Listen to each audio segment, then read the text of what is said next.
Yeah. Thank you, everybody. Thank you for joining. It's a pleasure to host all of you once again in another event that Law and Society Alliance is having. Today, we have a very interesting panel. We have the top leadership of the Uyghurs from both the Europe and the US joining us today to discuss a very interesting and an important topic. So I think both of you are currently in Europe. So I wish you both good afternoon, and also the participants who are joining from Europe. Good afternoon to all of you, and good morning to those who are joining from the US, the Americas, and late good evening to people who are joining from Australia and other places in Southeast Asia and other places. And good evening to people from Delhi. We have participants from across the geographical locations globally today. And this event is hosted, as I mentioned, by two organizations. One is Law and Society Alliance, which is a Delhi-based, India-based think tank, and Defense Capital, which is a defense and strategic affairs magazine, which is also Delhi-based. I am fortunately heading both these organizations, so I'm pretty happy to host all of you. We also have advocate who's a law practitioner from Mumbai, who's the Secretary General of Law and Society Alliance, Advocate H. Kumar Vaidyanathan, who's also here in the event today. I thank him. He's the host actually for this event. So I thank him for helping us to put this event together. So in the next 1.5 hours, we shall be discussing the fortnight-old 48-page report of the United Nations Human Rights Office on its assessment of the human rights concerns in the Xinjiang Uyghur Autonomous Region. Xinjiang in quotes, because I use it in quotes because Law and Society Alliance will call it as East Turkestan, which is its original name. And we at Law and Society Alliance always use this name East Turkestan. We don't use Xinjiang, which is actually a Chinese word for the new frontier, which is actually a new border, which actually means that it was occupied territory, which clearly means that it is occupied territory. Nobody has a new border. It is only created, if you call it as a new border, a new frontier. So we call it as East Turkestan, just to clarify that people should not get confused why we call it as East Turkestan. Xinjiang is nothing but East Turkestan. Let us be very clear about it. So the report actually came out exactly 12 minutes, to midnight. The UN Human Rights Office published it just, within minutes, just before the then High Commissioner Michelle Bachelet tenure ended on August 31st. That actually, there are certain reservations about this particular report. I'll just mention it. Law and Society Alliance has certain reservations about this report. I'll mention it why we have a reservation. It is because the entire report is tangled in legalese, probably because the UN laws demand it, but we don't agree with the way it has been worded legally, though Law and Society Alliance agrees with the entire context of the report itself. The report has concluded that the communist China has indeed committed very serious human rights violations in East Turkestan. Serious human rights violations, again in quote, because this is the finding, exact wording of the report. The report has also described the large-scale arbitrary detention of Uyghurs and other ethnic groups in East Turkestan. And the report has also concluded that Beijing's actions could constitute crimes against humanity. Actually, my observation or objection to this report is for the terms that have been used, like may, could, which are all very tentative and which is very unfortunate. I think though the report is out now, there have been charges against Michelle Bachelet that she put pressure on behalf of Communist China to scuttle the publication of the report itself till the last minutes, but could not stop it from being published. We are thankful to the Human Rights Office of the UN for publishing it, even though it is at the last moment, and it is so delayed. It is so delayed. I can't tell you how delayed it is. It should have come out a long time back. Unfortunately, it's been delayed. There have been reports that the Office of the High Commissioner's working level staff had to overcome a lot of pressure and resistance from publishing this report, both from the then High Commissioner and from Communist China. The High Commissioner did not want to alienate China, I believe, uh, because she believed that engagement was more likely to improve conditions in East Turkestan, which I believe is not the right way to look at it entirely. Probably she was wrong in her perspective on that. The report was also much delayed and vigorously opposed by the Chinese Communist Party. It was a slight surprise for all of us that the report came out at all, finally. The United Nations had long delayed acting on the numerous reports of atrocities in East Turkestan, and unfortunately, Bachelet's press conference after her May 2022 visit to East Turkestan had been much criticized for taking the Communist China's viewpoint on the entire subject of genocide of Uyghurs. And also she accepted the conducted tour by the CCP, and also CCP's hospitality while she was there, which actually indicates that she was probably aligned to the Communist China, and also she worked against the principles of the UN's Human Rights Office. And the High Commissioner, was conducted tour. It means that she only saw what the Communist Party of China wanted her to see. This is my criticism of the then High Commissioner for what she did while she was there in East Turkestan.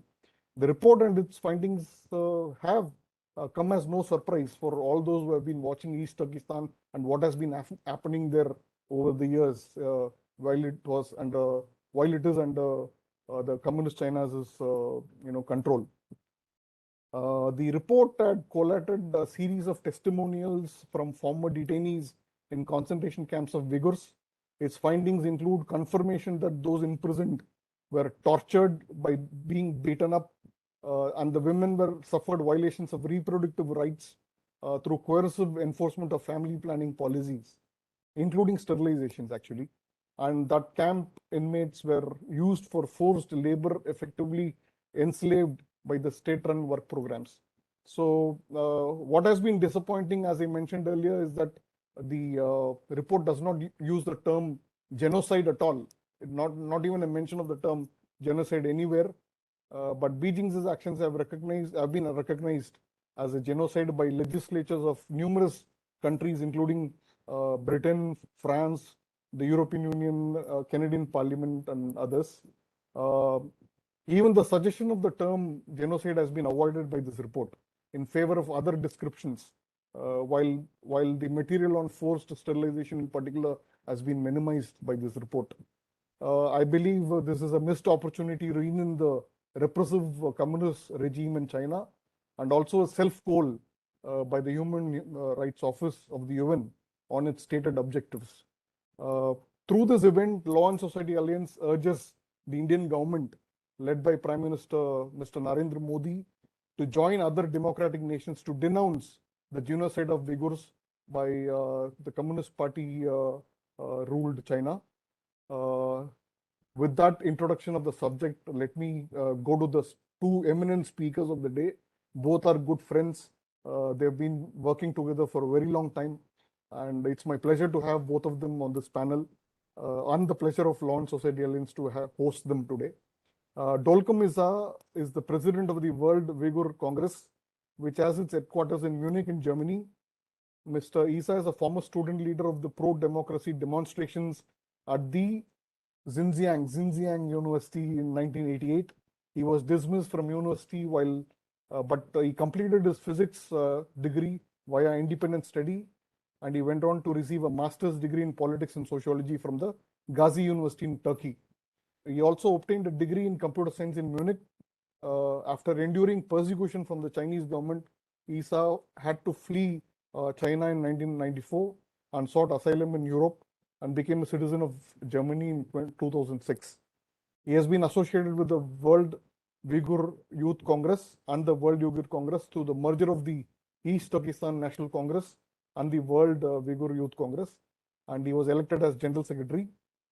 He has since been presenting the Uyghur human rights issues to the Human Rights Council of the UN, European Parliament, and other governments globally, and to international human rights organizations. From 1990 to 94, he learned English and Turkish at the Beijing Foreign Language University and engaged in copying and distributing relevant Uyghur history books to the Uyghur community. In 94, he was forced to leave and he settled down in Munich. He was recognized for his efforts in raising awareness of the human rights situation of the Uyghur people and calling for democracy and freedom in China. And he was honored with the Victims of Communism Memorial Foundation's Human Rights Award in March 2016. I hope my information is correct, Dolcum. Yeah. So the other speaker, I welcome you wholeheartedly to this event. Thank you for being here. It's an honor to host you today.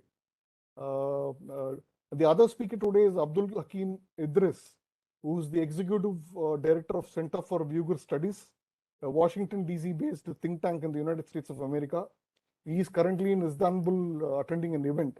I believe Dolcum is also somewhere in Switzerland participating in some events and making some presentations there. So both of them are out of their normal workplace, but yet they have been very kind enough to join us. So Abdul Hakim Idris, he is the author of the book Menace, China's Colonization of the Islamic World and Uyghur Genocide. It is written in English, and also Kizil Kiamat, which is written in Turkish. Idris was born in southern city of Otan in eastern Turkestan in 1968. After growing up there, he went to Egypt's Al-Azhar University to study. He later took asylum in Europe and settled in Germany's Munich to study industrial management. Idris has been associated with the East Turkestan Union, the World Uyghur Youth Congress, and the East Turkestan National Congress, and obviously with World Uyghur Congress now. In 2017, Mr. Idris and his wife founded the non-profit organization Campaign for Uyghurs after they moved to the United States. He is now based or settled in Virginia in the US, but has his office in Washington, D.C. Idris has become a prominent voice for the Uyghur people. He continues to struggle to stop Uyghur genocide by publishing articles and participating in various conferences all over the world. He was also summoned as an expert witness in the Uyghur Tribunal held in London, the UK, in September of 2021. So I welcome Abdul Hakim Idris to this event. Thank you, Idris, for joining. It's my pleasure, and also LSA is a pleasure to host you. Just 2-3 administrative announcements before we go to the speakers of the day. Kindly we'll be taking up questions after both the speakers have spoken for about 20 minutes each. So if you have any questions, mention the name of the speaker to whom you are addressing and type it out in the chat box so that we'll take it up soon after they finish their presentations.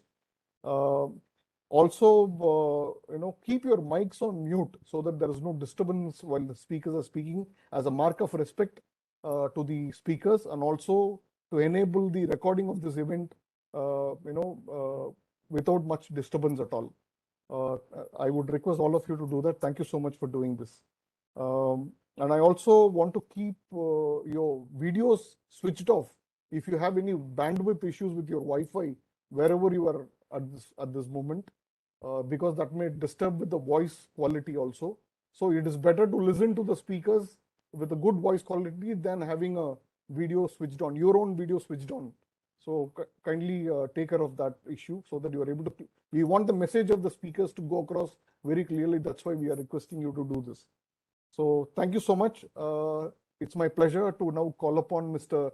Dolcum Isa, the President of the World Uyghur Congress, to make his opening remarks for 20 minutes. Thank you very much, Mr. Bipindar.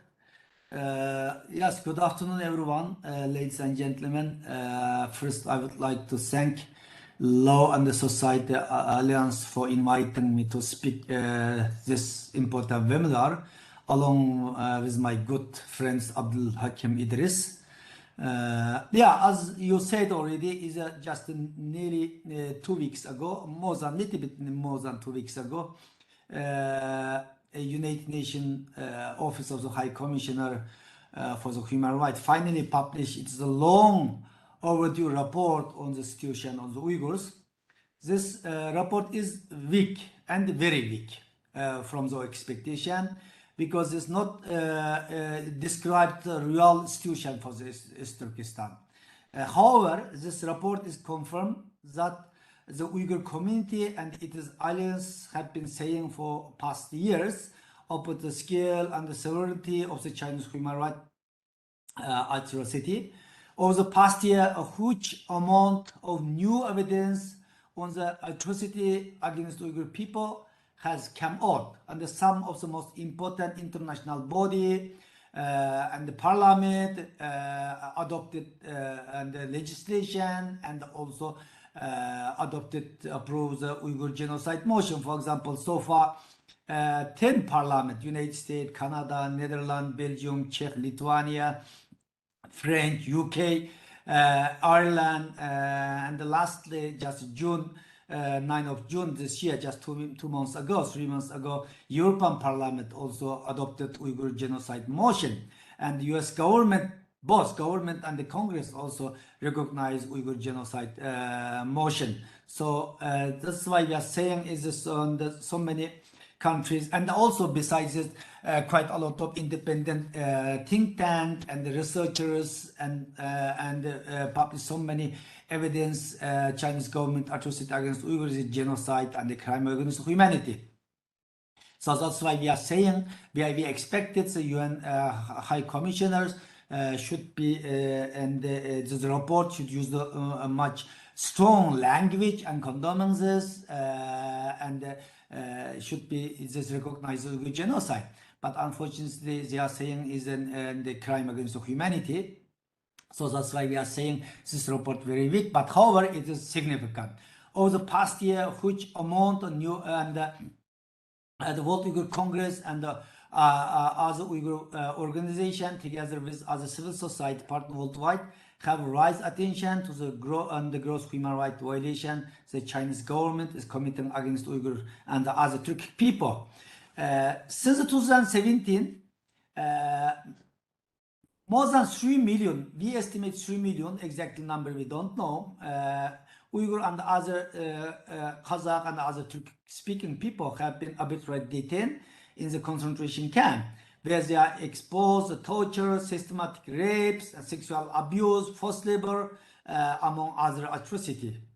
This mass detention is part of the Chinese government's target attack on every expression of the distinguished Uyghur ethnic identity, including destruction mosques, and the graveyards, banned Uyghur language, and the separation Uyghur children from the family.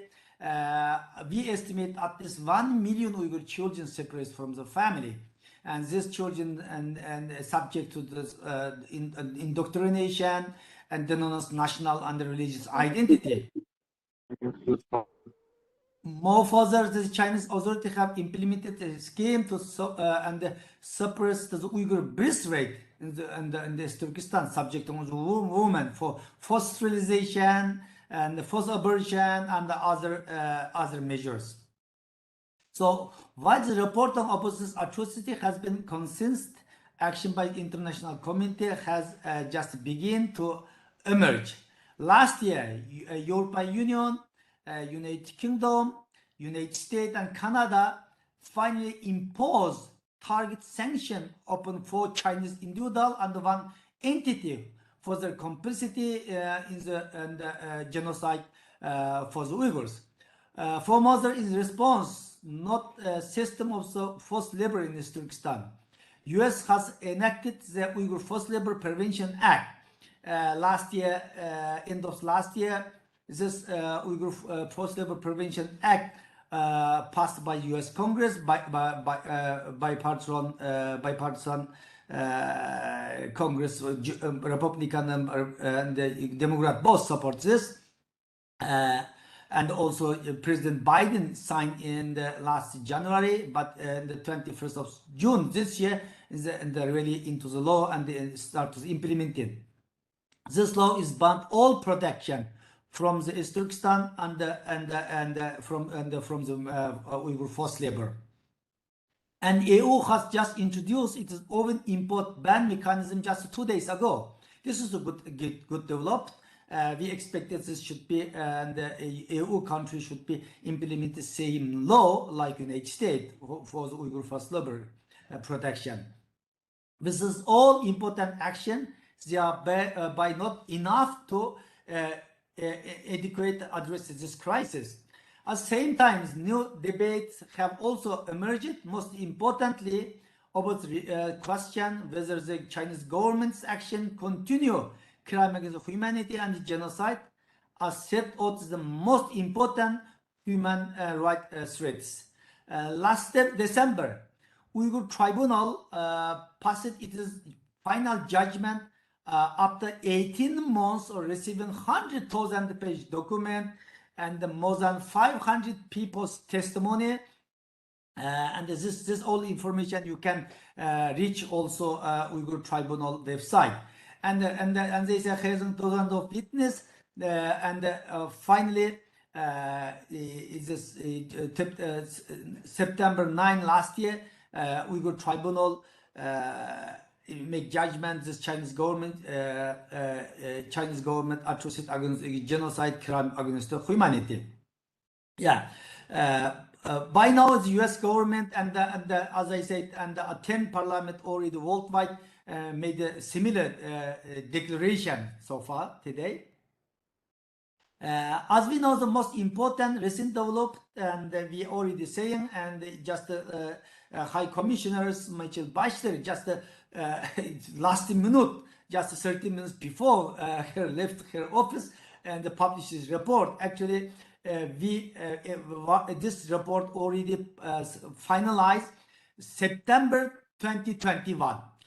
We and the World Youth Congress and all your organization and the international, even some country, even also huge pressure to the Bachelet should be publish this report.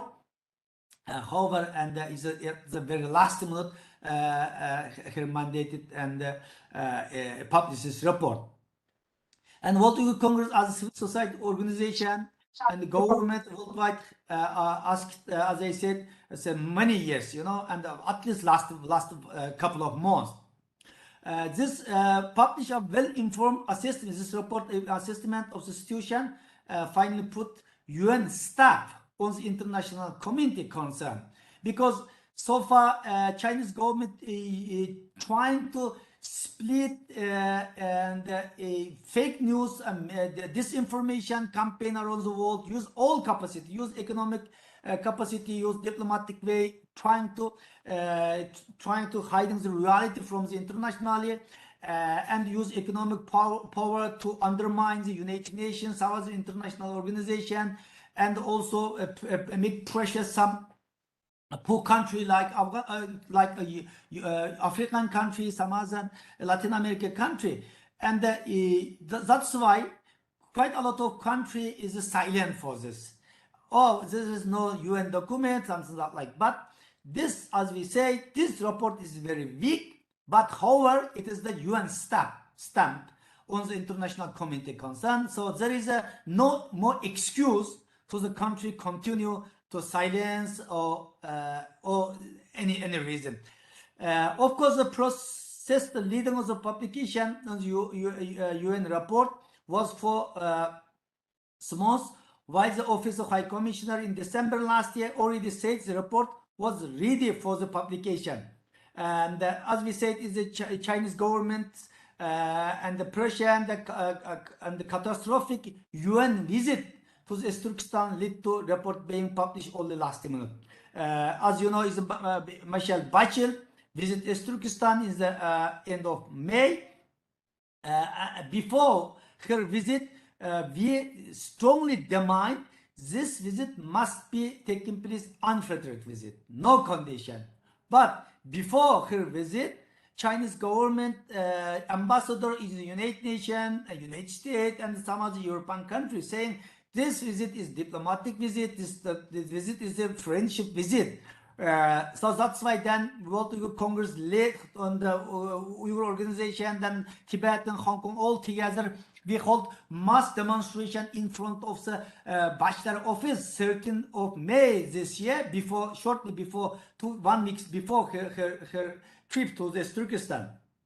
we're asking her if this visit is should be taken place unfettered visit. If diplomatic visit or friendship visit should not be done because not benefit for the Uyghur. However, her visit was taking place, and her statement before the arrival in Turkestan and after this visit, her statement was very disappointed. You know, because she has never met Chinese government. We told before, and she could not meet any camp survivor. She could not see any visit any camps. You know, just like diplomatic visit. Actually, we asking her. She is not diplomat. She is the boss of the human rights. And the Human Rights United Nations Human Rights Council is the only recognized international recognized body to improve the human rights situation. But her attitude that time is was disappointed by the Uyghur community and quite a lot of countries and by international organization. And however, and finally, she published this report. Nevertheless, this report is historic, and what's the matter now? How is taken up by the rest of the international community? Just this week, 51 section of Human Rights Council has started. Uyghur community is looked at the UN member state to do right things and ensure report and educated discussed. While the Uyghur genocide is not on the agenda and item for the debate, sustainable actions by UN member state could include the tabling of the resolution calling for the investigate mechanism and the special human right council and on this crisis. Just last 2 days ago, I was in Geneva. World Uyghur Congress, Human Rights Watch, International Service for Human Rights, we jointly organized the one side event.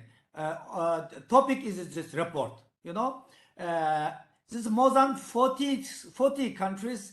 Diplomat, ambassador was joining, and more than 100 NGOs representatives joining. Even Chinese delegation was joining. After the all speaking, because I was one of the speakers, and two special reporter. One is a special reporter's minority issue, another is special reporter on slavery. Two special reporters were speaking on the panel, and the human rights and the camp survivors. Khalid Siddiq, she was addressing. She explained and all her witness during the 1 year's concentration camp periods experience everything. But however, Chinese mission and after the end of the side event question answer period, they have made a long testimony and they denied everything, you know, and also attack to the High Commissioner Office, Human Rights Council, and other independent mechanism of the UN.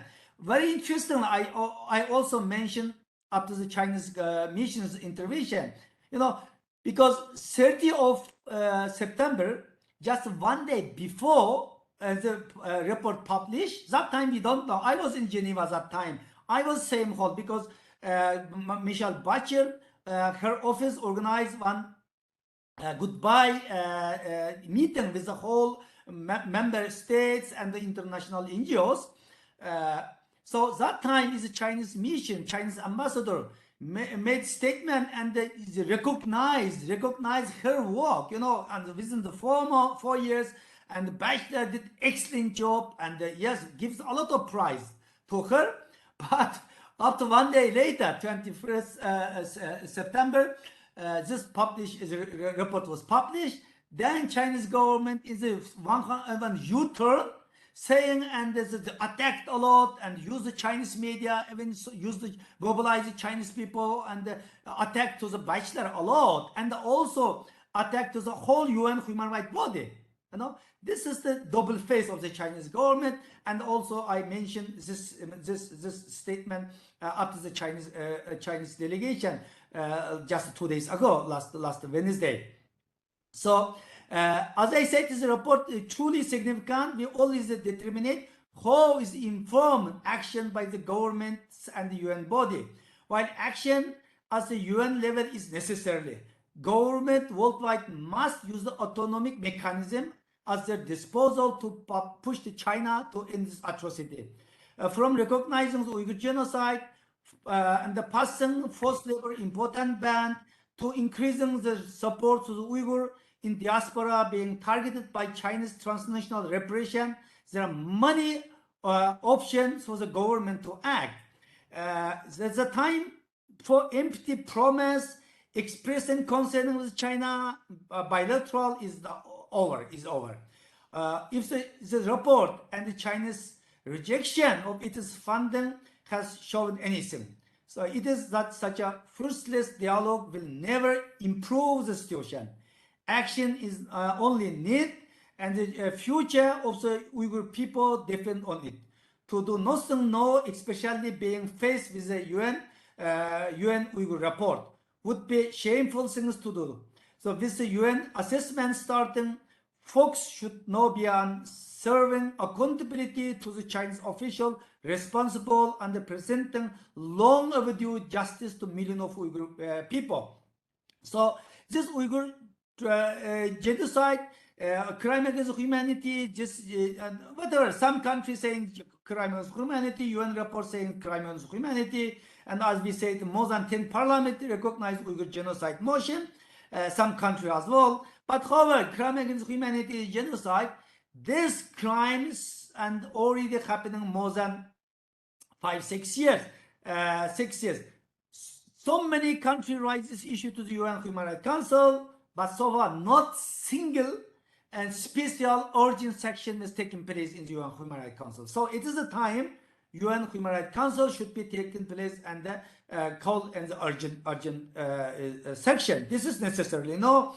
And also same time and the UN General Assembly starting now in New York. So UN General Assembly should be approved on the resolution on this issue and appointed special reporter on Uyghur issue. No, this is necessary. And besides, it's not only Chinese government persecution of Uyghur in the homeland in Turkestan, but also Uyghur who live in exile is not feeling safely. Today, so many Uyghurs and refugees detention centers in the different countries. 54 Uyghur refugees suffering more than 8 years in the Thailand detention centers. You know, no country accepting them, and they are time to time had been faced to deported to China. So far, more than 800 Uyghur refugees deported from neighboring countries to China. This is the known number and the confirmed number by Amnesty, Human Rights Watch, some international organizations, but unconfirmed number. We don't know how many Uyghurs already deported to China. If any Uyghur deported to China is the no news.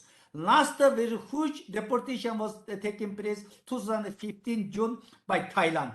Thailand government deported 109 Uyghur refugees to China. Since then, we couldn't get any news on this. Today, more than 60,000 Uyghur refugees living in Turkey. Among them, 20,000 no legal document. This passport is expired. Chinese missions, Chinese consulate, Chinese embassy in Turkey didn't extend this passport. So they are being stateless.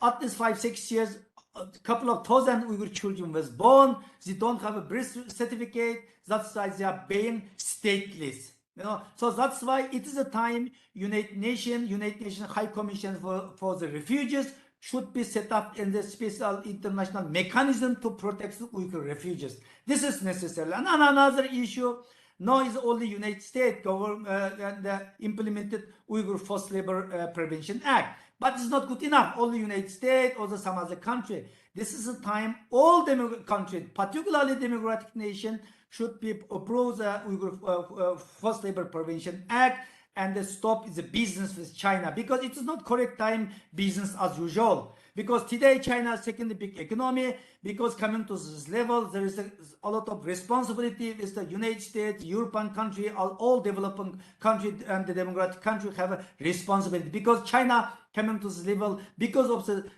Western money, Western technology, now is China being second economic, saying no, ignore it all international pressure.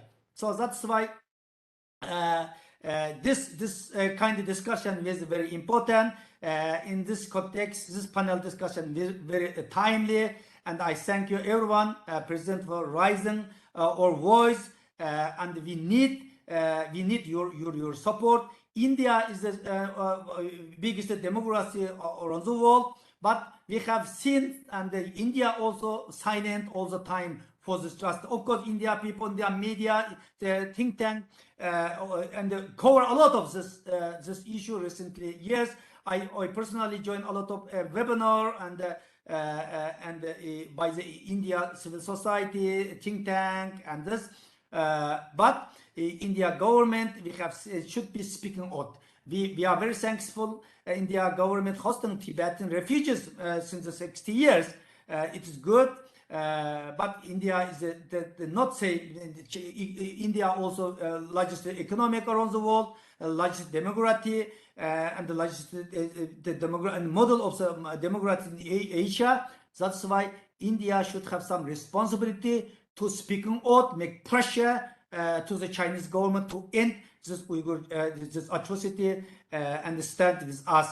And lastly, I would like to say, you know, and today I cannot enter India. 2016, when I was invited one of the conference in the Dharamsala, India issues a visa to me, but because of the Chinese foreign ministry protest pressure, just 1 week later, my electronic visa was denied. That's why I couldn't travel to India. So I think it is a time India government should be guaranteeing me to visit India. This is also some kind of support for the Uyghur. Thank you very much. Thank you, Dolka Mirza, for that wonderful presentation and what you think about this UN Human Rights Office report. In fact, I do remember this 2016 event where you were invited and the visa was denied. It was covered in the Indian media quite widely at that time. I remember that. But as you had pointed out, Law and Society Alliance is working towards making the Indian government change its policy towards, on all these issues, on Uyghur issue, on democracy in China and all that. So we are working towards that, and hopefully we get the first chance to host you in person in India sometime very soon. I'm hoping for that, and it will be an honor to host you in India in person very soon someday. So thank you for joining and for making the presentation. We'll have some question answers after the second speaker also speaks today. If you have any questions, please do post it in the chat box. We will take it up. Before I ask Mr. Abdul Hakim Idris to speak, I have just posted one link. In case anybody is interested in it's a Google form. Anybody who is participating today and have not registered with Law and Society Alliance earlier, but are interested in associating with our activities, with these kind of programs and stuff like that, please do enroll yourself by filling up that form. And in just a while, I'll also be posting the link to the UN Human Rights Office report on the Uyghur genocide. Please do download it and read it up. So I would request all of you to do that. It will be a very interesting document to read. Now I move on to our second speaker, Mr. Abdul Hakim Idris. Idris, the time is yours. I'm looking forward to hearing you.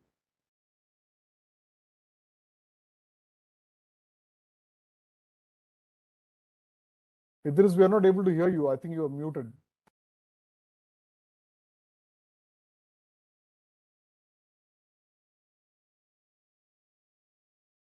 You're still muted. I think you double-clicked it. Now? Hello? Yeah, we are able to hear you now. Okay.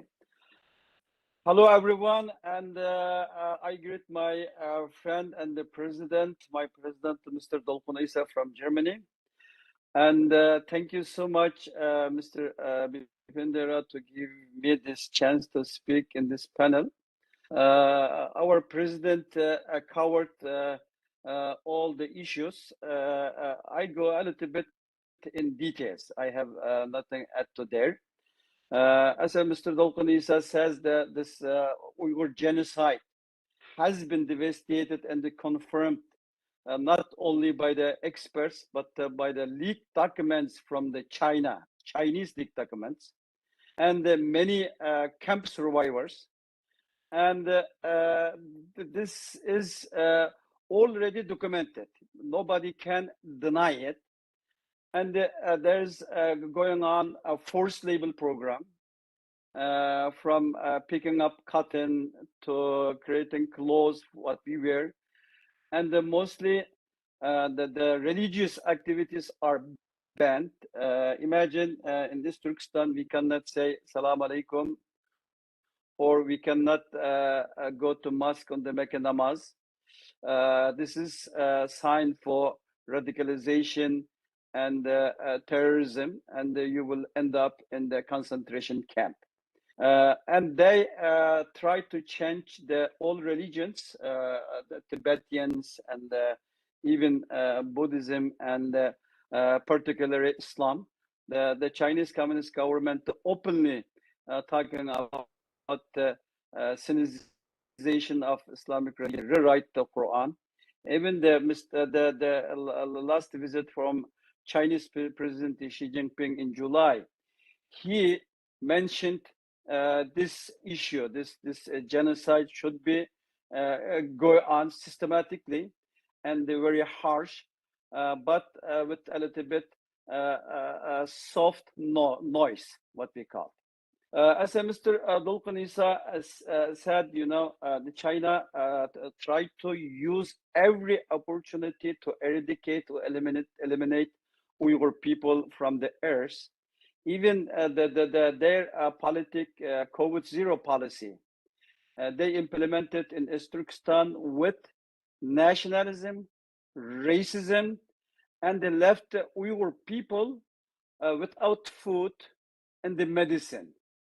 While they are delivering foods and the medicine for the Han Chinese settlers in Turkestan, they are denying for the Uyghur people to go to hospitals and have some medical treatments, and letting the Uyghur people die by starving.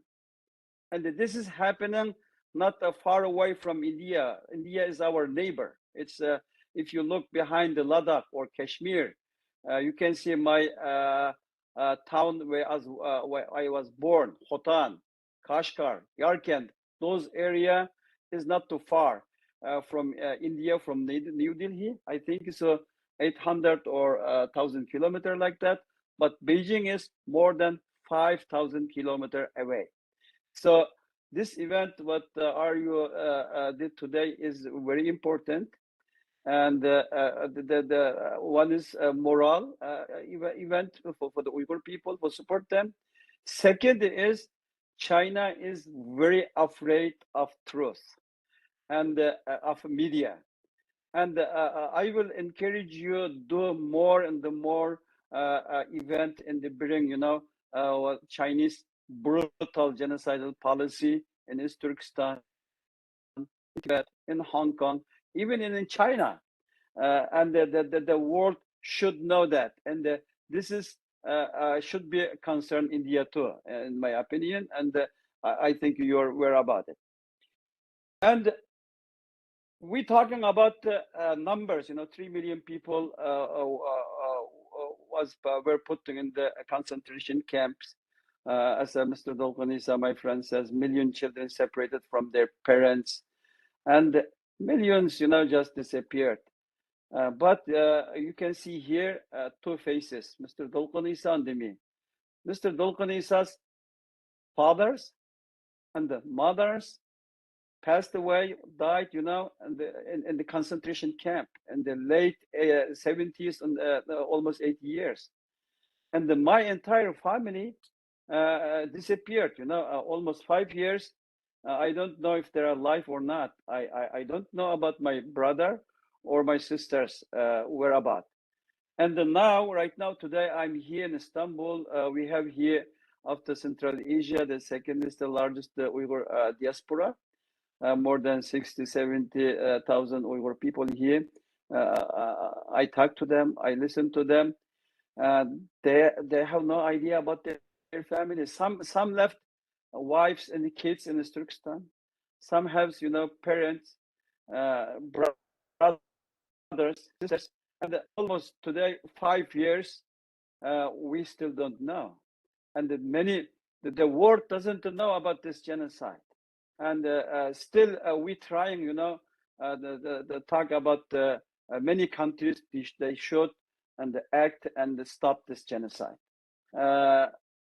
It is we feel, as a Uyghur population, left alone, not by entire world, but our Muslim countries and many UN institutions. But China studied and acted earlier, and the Chinese influence on UN should worry every free country. Even the General Secretary Guterres is a friend of China, and he appointed Michelle Bachelet. She was a friend of China. She was so outspoken for the Chinese BR project in Latin America, and in her time on UN, China conducted this genocide, and lately put the reports. We are happy the report is out, but the language and is so weakened, and this is concerning everybody. I can go on, talk about the details and the children, women, forced labor, educational system, and how the Chinese communist government mastering the bribery, corrupting the country, taking the other countries, so with the silence power. We can see it right now in Central Asia, even in Afghanistan, and the Taliban, need Chinese money, cooperating with them. We can see in the neighboring Pakistan, even in Saudi Arabia, and they invested in Western and those countries, media too, and they take control of that. But they couldn't, ignore everything, and still, as Uyghurs, we managed heard our voice a little bit in world stage, and thankfully, if it's not perfect, but we have right now a report from UN, and the last year with the initiative from Mr. Dolkun Isa and the organizing and the events, the Uyghur Tribunal give their verdict as a crimes against humanity and the Uyghur genocide, and the many parliaments and the countries recognized that this is as a genocide. So today we are asking for many countries, especially our neighbors, those areas, to be open their eye and look at the Uyghur people, take a lesson from them. When China came and occupied Turkestan, Communist China, 1949. They came, with smile. They were very nice. They built some roads, some bridges like that. But today, they are sitting in every Uyghur home, living with them, treating them like a slavery, killing them. This has happened in last 70 years. And this should be as a lesson for our neighbors. We are warning our neighbors, from India to Pakistan to Afghanistan to Central Asia, and you can see what the China capable to do is. They did the genocide in our country. They supported the genocidal policy against the Rohingya in Myanmar, and they are in everywhere with the corrupting governments. So that is our duty, and we have to be very active in those neighborhoods. We are right now, doing the activism in Western country. That's good, but as Mr. Dolkan Isa said, he should be able to go to India and inform the people, what's going on in their neighborhood there. This is not just in Uyghur interest. This is Indian population interest, Indian democracy and state interest, and we will share our experience, and we just we need help, but we can help those countries too from the danger coming from the China. I think it's better with if you have any questions, so we stay in the dialogue, and I will cut up my speech here. Thank you. Thank you, Mr. Idris, for that very short and sweet. You have kind of highlighted all the issues that are currently on there. Since you mentioned a couple of things, I want to just mention them to you. One is, a lot of people might be wondering why it is very important that India needs to look at East Turkestan and the issues of Uyghur much more closely. It's because the East Turkestan is India's neighbor. It is not a neighbor today because geographically it still is a neighbor, but politically it's not a neighbor because the communist China went and occupied East Turkestan in 1949, and then it's been an occupation of that land for a very long time. So it is India's neighborhood. So India need to really look at the issues in East Turkestan and what is happening to the Uyghurs. India needs to give voice to the Uyghur people. That is what I believe, and that is what Law and Society Alliance also believes.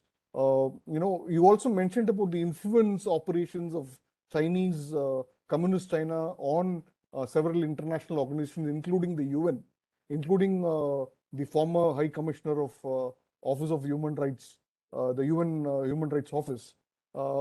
In fact, Law and Society Alliance has brought out a report just last year about how the covert and overt influence operation that the communist Chinese government do in India among Indian educational institutions, think tanks, and several other social organizations, how they influence and by pumping in money, by putting political pressure on all that. So what you say is absolutely right. In fact, Law and Society Alliance is preparing a short report on how the communist Chinese government carries out influence operations among international organizations by appointing its own people, the Chinese government's people, in important positions in UN organizations, in international organizations, and multilateral organizations, and also supporting people who are contesting elections, by providing them all sorts of help and support to win those elections or get appointed to these places if they are not Chinese people. So that is how they do these influence operations. We are coming out with the report very soon, maybe next week or the week after. We will be publishing this report. I'll share it with everybody who is participating in this event. There are a few questions that have come up. I would like to just take them up one by one. We have one participant, Mr. Shubhadeep Mondal. He asks Mr. Dolkan Isa, until and unless the UN accepts the Uyghurs as victims of state-sponsored genocide, how would a universal mechanism to provide refugee status to Uyghurs can be developed? So that is the question. Mr. Isa, would you like to take it up? Sure. Well, yeah, I already a little bit mentioned about the Uyghur refugees issue. So far, we an international refugees organization and the human rights organization confirmed more than 800 Uyghur refugees deported neighboring country as some other country. So there is no, and unfortunately still no any international mechanism to protect the Uyghur refugees. So it is a time to protect. So far, that's why so many Uyghurs are feeling not safe. Turkey today are 50,000-60,000 Uyghur. Okay, Turkey so far is a safe country for us, but in the future, but they don't have a legal document. Quite a lot, more than 10 to 15,000 Uyghurs is being stateless. New children was born, the new future, they don't have a birth certificate, the state being stateless, that's why they don't have a health insurance, they cannot go to the school. This is the problem. So we are now working on and asking the after this UN report was published, we're asking the UN body, United Nations High Commissioner for Refugees, and then the High Commissioner for Human Rights, even and the General Assembly should approve resolution, and the United Nations should be and then set up some mechanism to protect the Uyghur refugees. Even I'm the German citizen. I'm a political asylum seeker in Germany, and 26 years ago. But I'm just feeling safe in Germany. But outside Germany, I'm not feeling myself, because so far, despite also I'm German citizen, I was detained so many country border, because China continue harass and transnational repression to the Uyghurs and use the terrorists. You know, it is very, and China today have a lot of with country bilateral this extradition treatment. So with some, even some European country, even the French, Belgium, some other country, and China is, of course, this crime. Criminal, this determination is not different with some other countries. China, on the Chinese government's eyes, any Uyghurs is a criminal. You know, any Uyghur is discriminated. That's why today it's more than 3 million Uyghurs here in the concentration camp. So because of the Chinese blame as a terrorist, for me, I was detained so many country borders. This is the reason I could not enter the India as well. And Chinese government put my name to the Interpol red notes. I was suffering more than 21 years by the red notes suffering. Yeah, that's why, just example my case. But all Uyghur who live in exile feeling not safe, particularly some Uyghur who living in some neighboring countries. And some Uyghurs sometimes is across the borders, and because of Chinese persecution, and very hardly and walking across the claims the mountain, and are even to the safe country, for example, Nepal, Kazakhstan, Kyrgyzstan, Pakistan, but Chinese government arrested them, sent back to China. So it is a big issue at the moment. So it is so unfortunately no any international protection mechanism for the Uyghur refugees. This is the requirement at the moment. Thank you, Mr. Isa, for that reply. Since you mentioned about all Uyghurs are being looked at as criminals and terrorists by the Communist Chinese government, I just want to mention that for the audience's sake, even His Holiness the Dalai Lama is called a terrorist by the Communist Chinese. So we can imagine the kind of ridiculous claims that Communist China makes now and then. So thank you for that reply. We have another participant, Ms. Sandhya Jain. She wants to mention. Sir, I have a question. Okay, Sir, who is this? Can you just identify yourself, please? Once. Sir, I am Deepak. What's your name? Deepak. 1 second. I'll call you. I'll call you out. Please wait. Okay. Okay. You can speak later. Yeah. Okay. There is another participant, a very senior author, Sandhya Jain, who's here. She mentions that she has covered the Uyghur issue in a book, which is called as the Baluchistan in the Crosshairs of History. So it's published in 2021 and it's available on Amazon. I'm just going to post it for everybody's benefit. If you are interested in reading about it, please do go and buy the book there. And Mr. Abdul Hakim Madris has posted this article. I'll share that also to everybody. You can just download it and take a look at it and read it up. Okay, Mr. Deepak, you want to ask your question? Whom do you want to address it to? Both, sir, simultaneously. Okay, to both the speakers. Fine. What is your question, sir? Sir, why the country like Iran, Iraq are silent on this issue? Turkey, why these countries are silent on this issue? One, sir. Second, sir, what is the also remedy Pakistan. to stop the... Pardon, sir? Also Pakistan.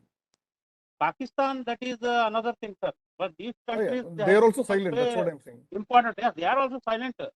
Yeah, But okay. this country... What is your next part of the question? What is the second part of your question, Next sir? part of question, sir. What is the remedy to stop this illegal influence of the China in these big bodies, these top Very bodies good. of the world top bodies? Very good question. Yeah. That's all. Mr. Idris, would you want to go first on this question, and then I'll ask Mr. Isa to reply to it. Thank you, Mr. Deepak, for the question. Okay, what was the question? Can you repeat me again, please?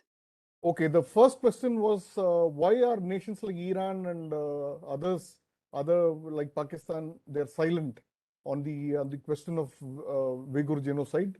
And the second question is what can be done to stop the communist Chinese government's influence on international organizations? These are the two questions that have been posed by him. Yeah. Yes, unfortunately, the Islamic Republic of Iran, they wrote in their constitution, if I'm not mistaken, in 39,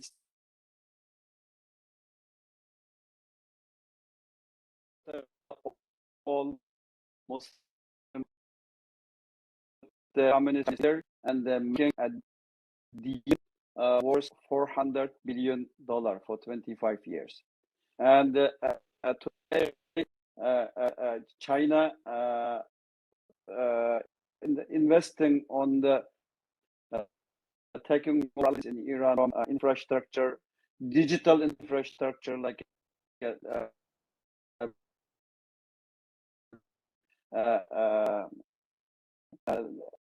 and systems and the ZTA, Huawei, and all telecommunication systems, and all university server connecting to China, so they can just not giving the service to Iran. I'm talking from just Iran, but they are getting all information about the state of Iran, who has said about who and which plan, and they know everything about Iran. So it's easier for China to use against each other and divide the force in Iran. So they managed to bring the Iran in their sides. And as you know, we were Muslims we are from the Sunni Muslims, and Iran is Shia Muslim states, and that's able to. But unfortunately, the China kept Iranian population in dark about the Uyghur issue. They just making a propaganda that Uyghur issue is U.S. game against China, and the Iranian have worse feeling, especially the system about the U.S. and they're using it.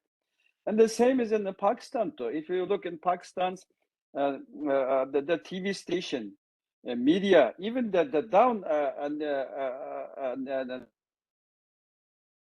belong to business people. The business people have good tie with China, and if their newspaper or TV station or radio station talk about the Uyghur issue or critical to China, they lose the money. This is the system what China building it, and they not they see that Pakistan like independent state or Iran like it, but saying they dividing the force inside there, so controlling them.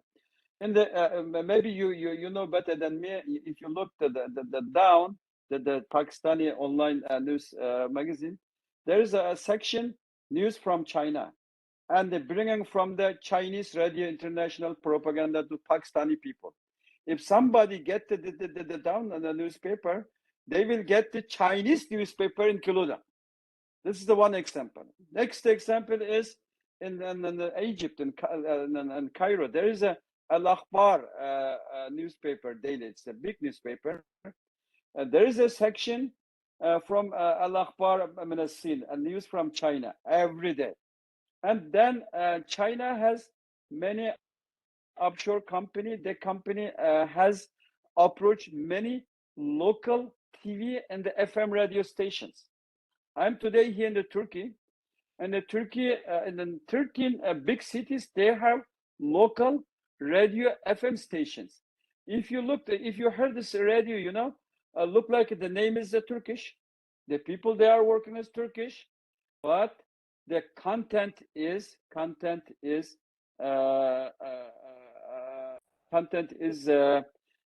pro-Chinese. This is the tragedy, and in the UN, same. China already divided entire population of the world, friend of China, enemy of the China, and between them. They will take care. The friend of China will get, if it's a professor, he or she will get, good job university. Business people, they will get good contract. If you're enemy of China, they will take care of you. You never get a good job or good contract everywhere. So they put the Chinese people too in many organizations, and then many Western people from Western country, but pro-China. I think India should do more NGOs should participate in UN bodies. There are many NGOs organization doing work there, and so we can bring the truth and there and then they bring the Chinese influence a little bit down. This is the tragedy, and we never give up by the Muslim population. We think there are Muslim elites or governments or rulers or dictators, and there are ordinary people. There are academia, and we should, as the Uyghurs, we will bring our issue in every corner around the world, especially those Muslim countries. If they get to know the issue, reality, China's, I think, it's tragic. For example, last month or this month, there Salman Rushdie was attacked in New York for writing a book, saying something, I don't know what. But in China, in Turkestan, Chinese Communist government burned copy of Qurans and openly telling in their media, Islam is virus, is backwarded, and we have to eliminate it. I think more than can you not say, it's the attack on the face. But unfortunately, the ruler of some Muslim countries keeping their population in dark. I think if the population know about the issue, they will, stand up. And the same, I think, in Pakistan right now going on a lot, because the Pakistani energy companies controlled by China. Today in Rawalpindi or in Islamabad or Lahore, they paying 3-4 times more for the electricity because China raising this. Ordinary Pakistani get to pay the bill today. I think if we can bring this issue to those population as and we will win their support. Yeah. Mr. Isa, would you like to address any of the two questions? I agree, Abdullah Kim. There is one thing I would like to add. This is all, unfortunately, and as Abdullah Kim saying, the Chinese government really start war against Islam. Today, all Islamic value is persecuted by the Chinese Communist Party. Actually, CCP, Chinese Communist Party, not only against Islam, Chinese Communist Party is anti-religious organization. And so today Chinese Christian is persecuted by the CCP, and Tibetan Buddhists and targeted by the CCP, even Falun Gong, and also targeted by the CCP. But however, Islam, as Abdullah Kim saying, Chinese government's ideological illness must be eradicated. But there is something in anything was happening, Islamophobia against Islam. All Muslim leaders immediately reacted, jumping, Imran Khan, some other all. But now is the Chinese CCP in the really attacked war against Islam, but they are silent for this. There is several reasons. The most important thing is economic reason. Most of some countries depend on Chinese money, Chinese market. But second, another important reason for this silence and support China this country, most of them, these countries have a lot of human rights problem, a lot of human rights atrocity. For example, Iran, Baluchi, in the Pakistan also Baluchi, East Sind people have a lot of problem. And a lot of persecution. In the CPEC, China-Pakistan economic corridor is more than $64 billion project. And this project benefit nothing at all as the Pakistan people, particularly in the other ethnic group, Baluchi, Sindh, some other groups, they are suffering a lot. And Iran also, there is also the Kurdish people in Iran, and the Arabic people, Azeri people, all people, and suffering a lot. So many this case was happening. Yeah, so that's why they share with China same value. Because this all country, Iran, Pakistan, Saudi Arabia, this all the authoritarian country today. China is leader of the authoritarian country and sharing same value. This is that's why they have support each other. We have a lot of experience. We have a lot of experience in the United Nations because we have a strong lobbying and activity in the UN Human Rights Council, UN system. We have seen these countries support each other. China support and this country's human rights violation, and this country also support China. Last section, 50 section of the Human Rights Council, more than 47 countries made jointly statement condemning Chinese policy against or genocidal policy against the Uyghurs. Among them, only two Muslim countries, rest of them Western country, European country. But more than 60 countries support China. China led 60 countries UN. Among them, more than 15 is a Muslim country.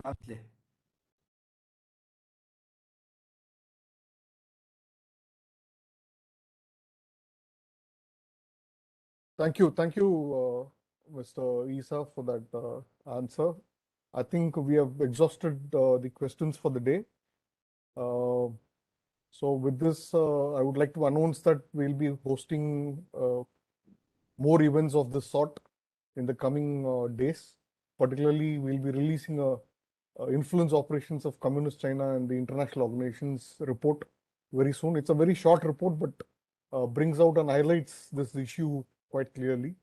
So we are going to be releasing that very soon. So we will have that event very soon. So I'll send information to all of you with regard to this. On the chat box, I have posted a few things. I would request all of you to go and take a look at it, click the links and read up those matters.